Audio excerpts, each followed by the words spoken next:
INA Podcast.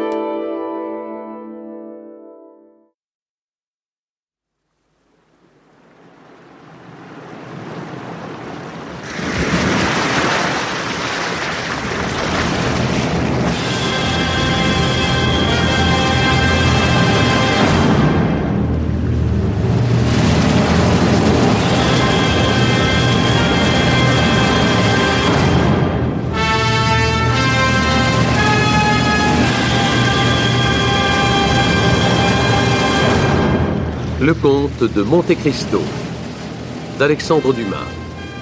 Adaptation Pierre Duprier et Serge Martel. Avec Pierre Santini dans le rôle d'Edmond Dantès. Réalisation Jean-Jacques Vierne.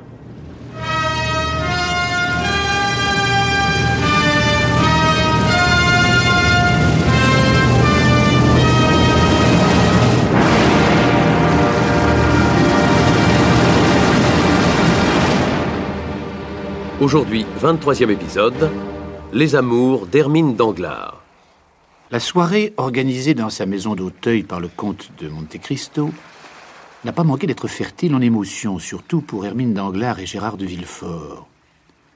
Et la nuit de ce 6 juin 1838, chez les Danglars, fichtre. On va s'expliquer. Qu'avez-vous donc, Hermine ? Pourquoi vous êtes-vous trouvée mal en écoutant cette histoire d'enfant qu'a raconté le comte de Monte Cristo ? Parce que j'étais horriblement mal disposée ce soir. Comment ? Mais vous étiez au contraire dans d'excellentes dispositions quand vous êtes arrivé à Auteuil. Je vous assure, Lucien... Non, quelqu'un vous a fait quelque chose. Racontez-moi cela. Je ne souffrirai jamais qu'une impertinence vous soit faite. Vous vous trompez, mon ami. Cornélie. Oui, madame. Que fait ma fille ? Elle a étudié toute la soirée, madame, et ensuite elle s'est couchée. Il me semble cependant que j'entends son piano. C'est mademoiselle d'Armilly qui joue, madame, pendant que mademoiselle est au lit. C'est bien, merci Cornélie. Je n'aurai plus besoin de vous. Bonsoir, madame. Étudier toute la soirée. Je n'ai jamais vu un tel engouement pour la musique. C'est ridicule pour une personne du monde. Je suis à faire peur ce soir.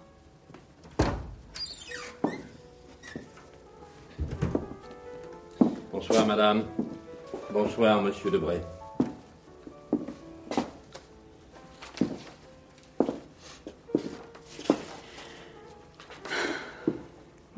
Lisez-moi donc quelque chose, monsieur Debray.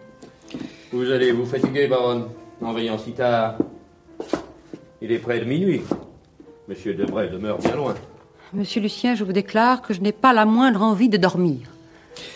À vos ordres, madame ? Mon cher monsieur Debray, n'allez pas croire que je vous chasse, mais une circonstance imprévue me force à désirer d'avoir ce soir une conversation avec la baronne. Cela m'arrive assez rarement pour qu'on ne m'en garde pas rancune. Monsieur le baron, je ne voudrais pas vous importuner. Bonsoir, madame. Bonsoir.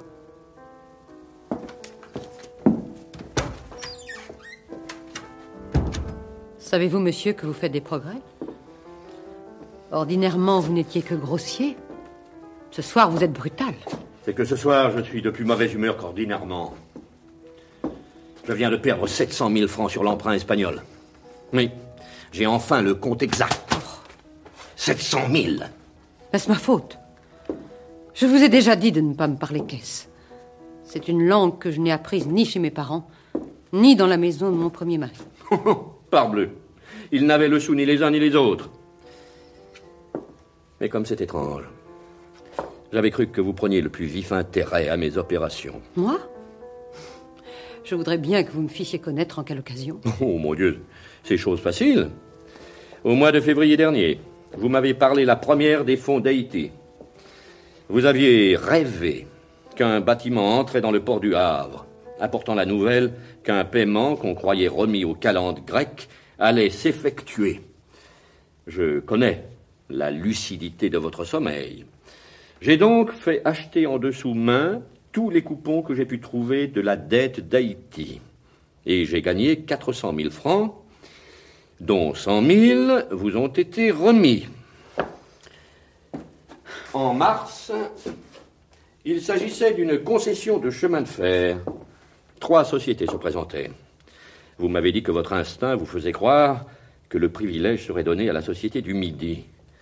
J'ai suivi votre instinct et encaissé 1 million, sur lequel vous avez touché 250 000 francs. Où voulez-vous en venir, monsieur? J'y arrive. En avril, vous dînâtes chez le ministre. On causa de l'Espagne et vous entendîtes une conversation secrète. Il s'agissait de l'expulsion de Don Carlos. J'achetais des fonds espagnols. L'expulsion eut lieu et je gagnais 600 000 francs, sur lesquels vous avez touché votre part. Vous avez donc reçu 500 000 livres cette année, dont vous avez disposé à votre convenance. Et après? C'est justement après que la chose se gâte. Il y a quelques jours, vous avez causé politique avec M. Debray et appris ainsi que Don Carlos était rentré en Espagne. Vous me rapportez la nouvelle. Alors, je vends. La nouvelle se répand. Il y a panique. Je ne vends plus. Je donne. Il n'y a pas d'autre mot. Mais voilà que la nouvelle était fausse. Et j'ai perdu 700 000 francs. Eh bien, puisque je vous donne un quart quand je gagne, c'est donc un quart que vous me devez quand je perds. Soit 175 000 francs. ce que vous me dites là est extravagant. Et je ne vois pas pourquoi vous mêlez le nom de M. Debray à cette histoire. Si vous n'avez point les 175 000 francs, vous les emprunterez à M. Debray. Je le vois d'ici, ricanant près des 500 000 livres que vous lui avez comptés cette année, et se disant qu'il a enfin trouvé ce que les plus habiles joueurs n'ont jamais découvert, une roulette où l'on gagne sans mettre en jeu et où l'on ne perd pas quand on perd. Misérable. Oseriez-vous dire que vous ne saviez pas ce que vous osez me reprocher aujourd'hui? Je ne vous dis pas que je savais, ni ne savais pas. Je vous dis, observez ma conduite depuis 4 ans, que vous n'êtes plus ma femme, et que je ne suis plus votre mari. Vous verrez qu'elle a toujours été conséquente avec elle-même. Quelque temps avant notre rupture, vous avez désiré étudier la musique, avec ce fameux baryton du théâtre italien. Moi, j'ai voulu étudier la danse, avec cette danseuse qui s'était fait une si grande réputation à Londres. Cela m'a coûté, tant pour vous que pour moi, 100 000 francs à peu près. Je n'ai rien dit parce qu'il faut de l'harmonie dans les ménages. 100 000 francs pour que l'homme et la femme sachent bien à fond la danse et la musique, ce n'est pas trop cher. Bientôt, voilà que vous vous dégoûtez du chant et que l'idée vous vient d'étudier la diplomatie avec un secrétaire de ministre. Et alors? Je vous laisse étudier. Que m'importe, puisque vous payez les leçons que vous prenez sur votre cassette. Mais aujourd'hui, je m'aperçois que vous tirez sur la mienne et que votre apprentissage peut me coûter 700 000 francs par mois. Halte là, madame. Ou le diplomate donnera des leçons gratuites, et je le tolérerai, ou il ne remettra plus les pieds dans la maison. Monsieur, vous dépassez les limites de l'ignoble. Raisonnons froidement. Je ne me suis jamais mêlé de vos affaires, ne vous mêlez pas des miennes. D'ailleurs, qui sait si tout cela n'est pas un coup de jarnac politique? Si le ministre, furieux de me voir dans l'opposition, ne s'entend pas avec M. Debray pour me ruiner. Comme c'est probable. Mais sait-on jamais? Une autre fausse nouvelle télégraphique. Monsieur, vous n'ignorez pas que l'employé du télégraphe a été chassé, qu'on a même donné l'ordre de l'arrêter, mais qu'il a réussi à s'enfuir, ce qui prouve sa folie ou sa culpabilité. C'est une erreur. Oui, qui fait rire les niais, qui fait passer une mauvaise nuit au ministre, mais qui, à moi, me coûte 700 000 francs. Mais monsieur, puisque tout cela, selon vous, vient de monsieur Debray, pourquoi ne pas vous adresser directement à lui? Est-ce que je connais monsieur Debray? Moi? Folle créature en vérité. Que ces femmes qui se croient des génies, parce qu'elles ont conduit 1 ou 10 intrigues, de façon à n'être pas affichées dans tout Paris. Mais vous êtes fou. Mais depuis 18 ans, madame, vous m'avez caché une pensée peut-être, mais pas une démarche, pas une action, pas une faute. Tandis que vous vous applaudissiez de votre adresse et croyez fermement me tromper, qu'en est-il résulté? Grâce à ma prétendue ignorance, depuis M. de Villefort jusqu'à M. Debray, il n'est pas un de vos amis qui n'ait tremblé devant moi. Il n'en est pas un qui ne m'ait traité en maître de la maison. Ma seule prétention auprès de vous, je vous permets de me rendre odieux, mais je vous empêcherai de me rendre ridicule. Et surtout, je vous défends de me ruiner. Mais pourquoi parlez-vous de M. de Villefort? Que voulez-vous dire? Je veux dire, madame, que M. de Nargonne, votre premier mari, voyant qu'il n'y avait aucun parti à tirer d'un procureur du roi, est mort de chagrin ou de colère de vous avoir trouvé enceinte de 6 mois, après une absence de 9. Mufle. Je suis brutal, et je m'en vante. C'est un de mes moyens de succès dans mes opérations commerciales. Monsieur Debray, mon associé, me fait perdre 700 000 francs. Qu'il supporte donc sa part de perte, et nous continuerons nos affaires. Sinon, qu'il disparaisse. Eh mon Dieu, c'est un charmant garçon, quand ses nouvelles sont exactes. Mais quand elles sont fausses, il y en a 50 dans le monde qui valent mieux que lui. Bonne nuit, madame.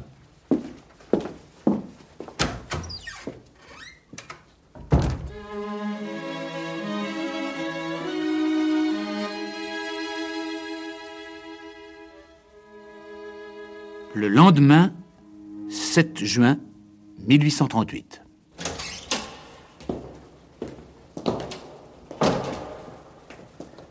Si monsieur le comte est occupé, je l'attendrai dans la bibliothèque.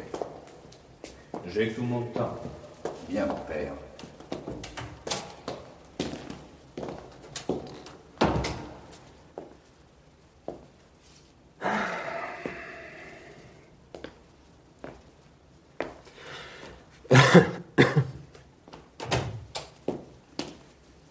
Son Excellence, le comte de Monte Cristo, prie monsieur le baron Danglars de bien vouloir l'excuser.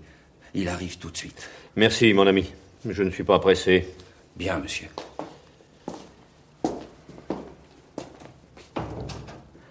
Tout de même, j'espère qu'il va me recevoir avant cet abbé à l'accent italien. Je n'ai pas toute ma journée à lui donner. Pardon, mon cher baron, mais un de mes amis, l'abbé Busoni, que vous avez pu voir passer, vient d'arriver à Paris. J'espère que vous m'excuserez de vous avoir fait attendre. Oui, commandant. Mais vous avez l'air tout soucieux. Vous m'effrayez. Un capitaliste chagrin est comme les comètes. Il présage toujours quelques grands malheurs au monde. La mauvaise chance est sur moi. Je n'apprends que des sinistres. Le dernier en date étant cette banqueroute à Trieste. La nouvelle en est arrivée ce matin, à la première heure. Est-ce que votre banqueroutier serait par hasard Jacopo Manfredi? Justement. Un gaillard qui payait comme un prince. Je me mets en avance d'1 million avec lui et voilà-t-il pas qu'il suspend ses paiements. Avec mon affaire d'Espagne, cela me fait une gentille fin de mois. 1700 000 francs en tout. En vérité? Oui, mais enfin, ne revenons pas là-dessus. Dites-moi donc plutôt ce que je puis faire pour monsieur Cavalcanti. Eh bien, lui donner de l'argent s'il a un crédit sur vous et que ce crédit vous paraisse bon. Oh, mais excellent! Il s'est présenté ce matin avec un bon de 40 000 francs, payable à vue sur vous, signé Busoni et renvoyé par vous à moi avec votre aval. Je lui ai compté à l'instant même ces 40 billets carrés, mais c'est pas tout. Il a ouvert à son fils un crédit chez moi. 5 000 francs par mois. Non, que veut-il qu'un jeune homme fasse avec 5 000 francs par mois? Si le jeune homme a besoin de quelques 1 000 francs de plus, je peux... Non, mais n'en faites rien. Le père vous les laisserait pour votre compte. Vous ne connaissez pas les millionnaires ultramontains, de véritables harpagons. Vous n'auriez donc pas confiance dans ce Major Cavalcanti? Moi? Mais je lui donnerai 10 millions sur sa signature. Tous ces Italiens de qualité ont l'habitude de se marier entre eux, n'est-ce pas? Ils aiment s'associer, associer leur fortune. Oui, mais ce Cavalcanti est un original. On ne montrera pas de l'idée qu'il envoie son fils en France pour qu'il y trouve une femme. Et vous avez entendu parler de sa fortune? Non, il n'est question que de cela. Seulement les uns lui accordent des millions et les autres prétendent qu'il ne possède pas un louis. Et votre opinion, à vous? Mon opinion est que tous ces Cavalcanti, qui ont commandé des armées, gouverné des provinces, ont enterré des millions dans des coins que leurs aînés connaissent et font connaître à leurs aînés seuls de génération en génération. Je vois, oui. Et quand ces gens-là marient leurs fils, leur donnent-ils des dots? Mais est-ce que vous voudriez marier Andrea, mon cher monsieur Danglars? Ma foi, cela ne me paraîtrait pas une mauvaise spéculation. Et je suis un spéculateur, moi. Ce n'est tout de même pas avec mademoiselle Danglars. Vous ne voudriez pas faire égorger ce pauvre Andrea par Albert de Morcerf, car il est fiancé à votre fille, je crois. C'est-à-dire que monsieur de Morcerf et moi avons quelquefois causé de ce mariage. Mais madame de Morcerf et Albert... mademoiselle Danglars vaut bien monsieur de Morcerf, ce me semble. Et la dot sera belle. Surtout si le télégraphe ne fait plus de nouvelles folies. Et Albert porte un beau nom. Je suppose que les Morcerf ne le cèdent pas aux Cavalcanti. Les Morcerf? Tenez, mon cher comte, vous êtes un galant homme, n'est-ce pas? Et de plus, connaisseur en blason. Eh bien, la couleur du mien est plus solide que celle du blason des Morcerf. Allons donc. Moi, quelqu'un m'a fait baron, de sorte que je le suis. Lui s'est fait comte tout seul, de sorte qu'il ne l'est pas. C'est impossible. Monsieur de Morcerf est mon ami, ou plutôt ma connaissance depuis plus de 20 ans. Moi, vous savez que je fais bon marché de mes armoiries, attendu que je n'ai jamais oublié d'où je suis parti. C'est la preuve d'une grande humilité ou d'un grand orgueil. Eh bien, quand j'étais petit commis, moi, Morcerf était simple pêcheur. Et on l'appelait alors Fernand Mondego. Mais alors pourquoi lui donniez-vous votre fille? Parce que Fernand et Danglars étant deux parvenus, tous deux anoblis, tous deux enrichis, se valent au fond, si ce n'est certaines choses qu'on a dites de lui et qu'on n'a jamais dites de moi. Ce que vous me dites là me rafraîchit la mémoire à propos du nom de Fernand Mondego. Oui, j'ai entendu ce nom-là en Grèce. À propos de l'affaire d'Ali Pacha. C'est ça, précisément. Le voilà, le mystère. Et j'avoue que je donnerais beaucoup pour le découvrir. Ce ne doit pas être bien difficile. Vous avez sûrement quelques correspondants en Grèce. À Janina. J'en ai partout. Eh bien, écrivez à votre correspondant de Janina et demandez-lui quel rôle a joué dans la catastrophe d'Ali Tepelin, un Français nommé Fernand. Vous avez raison.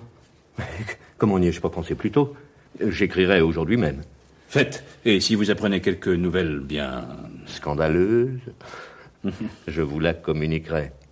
Comptez sur moi. Vous me ferez plaisir.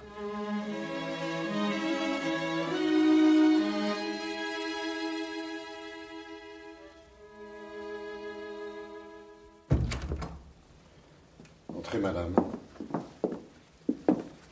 Et merci de votre exactitude.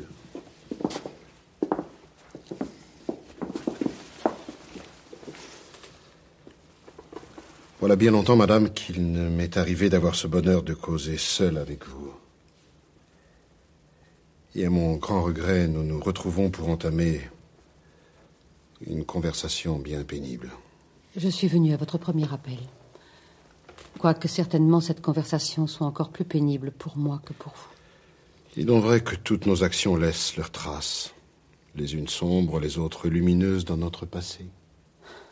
Monsieur, dans ce bureau qui est le vôtre, j'ai besoin de toute ma raison pour ne pas voir en moi une femme bien coupable et en vous un juge menaçant. Et moi, je me dis que ma place n'est pas dans le fauteuil du juge, mais bien sur la sellette de l'accusé. Au fond des passions, Au-delà du plaisir, il y a toujours un peu de remords. C'est pour cela que l'Évangile nous a donné pour soutien, à nous autres, pauvres femmes, l'admirable parabole de la fille pécheresse et de la femme adultère. Qu'avez-vous à craindre, vous autres hommes? Que tout le monde excuse et que le scandale anoblit. Madame, vous me connaissez, je ne suis pas un hypocrite. Ou du moins, je ne fais pas de l'hypocrisie sans raison. Vous, mesdames, bien rarement, vous êtes tourmentées par des remords. Car bien rarement, la décision vient de vous. Vos malheurs vous sont presque toujours imposés. Vos fautes sont presque toujours le crime des autres. En tout cas, monsieur, si j'ai commis une faute, j'en ai reçu hier la sévère punition. Rassemblez tout votre courage, car vous n'êtes pas encore au bout. Vous ne voyez que le passé, et certes, il est sombre. Eh bien, figurez-vous un avenir plus sombre encore. Mais d'abord, comment est-il ressuscité ce passé terrible? Le hasard. Mais non, madame, il n'y a point de hasard. Mais si. N'est-ce point par hasard que le comte de Monte Cristo a acheté cette maison d'Auteuil? N'est-ce point par hasard qu'il a fait creuser la terre? Par hasard, enfin, que ce malheureux enfant a été déterré sous les arbres. Pauvre innocente créature sortie de moi, à qui je n'ai jamais pu donner un baiser, mais à qui j'ai donné bien des larmes. Il n'y a pas eu d'enfant déterré. Comment? Monte Cristo, en creusant au pied de ces arbres, n'a pu trouver ni squelette, ni ferrure de coffre, parce que sous ces arbres, il n'y avait ni l'un ni l'autre. Que dites-vous? Vous savez comment s'accomplit cette nuit douloureuse où vous étiez expirante sur votre lit, dans cette chambre de damas rouge. L'enfant vint et nous le crûmes mort. Je le mis dans un coffre et allai l'enfouir en hâte dans le jardin. C'est alors que le corse me frappa. Je me traînai jusqu'au bas de l'escalier et parvins à vous rejoindre. Il fallait garder le secret.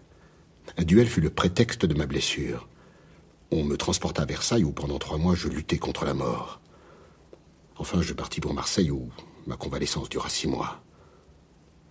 Je n'entendis plus parler de vous. Et je n'osais m'informer de ce que vous étiez devenu. Quand je revins à Paris, j'appris que, veuve de M. de Nargonne, vous aviez épousé Danglars. Durant tout ce temps, je n'avais pensé qu'à ce cadavre d'enfant. Aussi, à peine de retour à Paris, je m'informais, la maison n'avait pas été habitée depuis que nous en étions sortis. Une nuit, j'allai à Auteuil et pénétrai dans le jardin. Là, tout ce que je me disais depuis 1 an dans mon agonie continuelle se présenta à ma pensée. Ce Corse qui m'avait déclaré la vendetta, qui m'avait frappé de son couteau, m'avait vu enterrer l'enfant. Il pouvait en arriver à vous connaître. Il était donc urgent que je fisse disparaître les traces du passé. Je me mis donc à creuser la terre, croyant à chaque instant sentir de la résistance au bout de ma bêche. Mais rien. Je fis un trou 2 fois plus grand que n'était le premier. Le coffre n'y était pas? Non, vous dis-je. Mais il y avait de quoi devenir fou. Je l'espérais un instant. Mais je n'eus pas ce bonheur. Et rappelant mes forces et mes idées, je me demandais... Pourquoi cet homme aurait-il emporté ce cadavre? Vous l'avez dit. Pour avoir une preuve. On ne garde pas un cadavre pendant 1 an. On le montre à un magistrat et on fait sa déposition. Or, rien de tout cela n'était arrivé. Eh bien, alors... Il y a quelque chose de plus terrible pour nous, Hermine. L'enfant était vivant. Et le Corse l'a emporté, l'a sauvé. Mon enfant était vivant? Vous avez enterré mon enfant vivant? Vous n'étiez pas sûr que mon enfant était mort et vous l'avez enterré? Que sais-je, madame? Oh, mon pauvre enfant.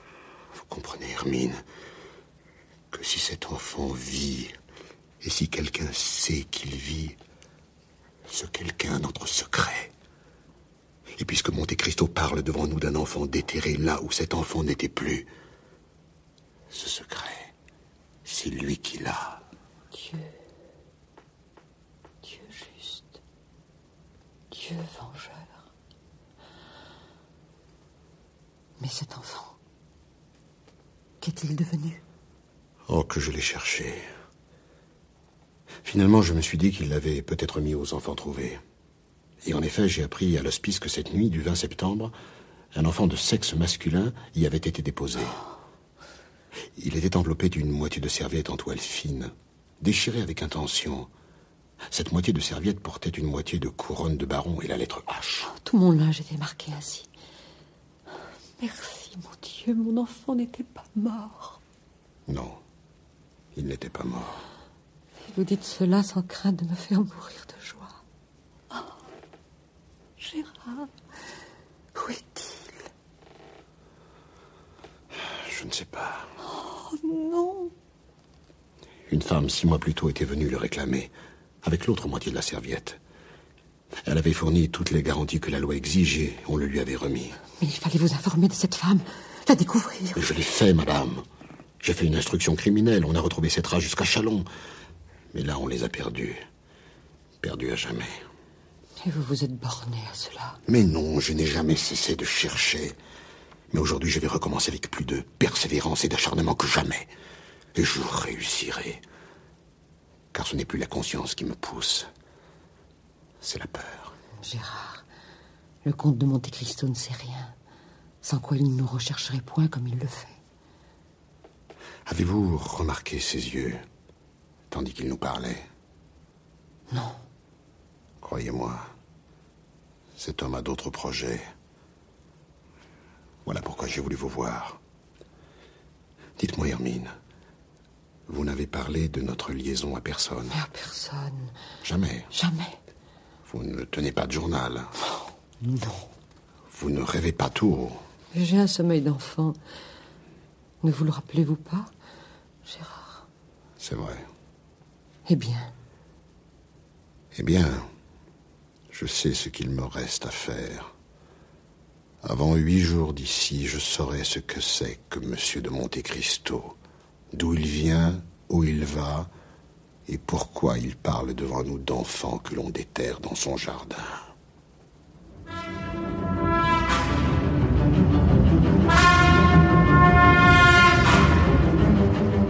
C'était Le Comte de Monte Cristo d'Alexandre Dumas. Adaptation Pierre Dupriez et Serge Martel. Aujourd'hui, 23e épisode, Les amours d'Hermine Danglars. Avec Edmond Dantès, alias Monte Cristo, alias l'abbé Busoni, Pierre Santini. Gérard de Villefort, André Oumanski. Danglars, Alain Mottet. La baronne Danglars, Claire Morier. Lucien Debray, Gilles Guillot. Baptistin, Jacques Maire. La femme de chambre, Istar Sherbab. L'annonceur, Bernard Lavalette. Bruitage, Louis Amiel. Chef opérateur du son, Marcel Grenier. Collaboration technique, Bernard Delfieux. Régisseur de production, Anna Sibert. Réalisation, Jean-Jacques Vierne.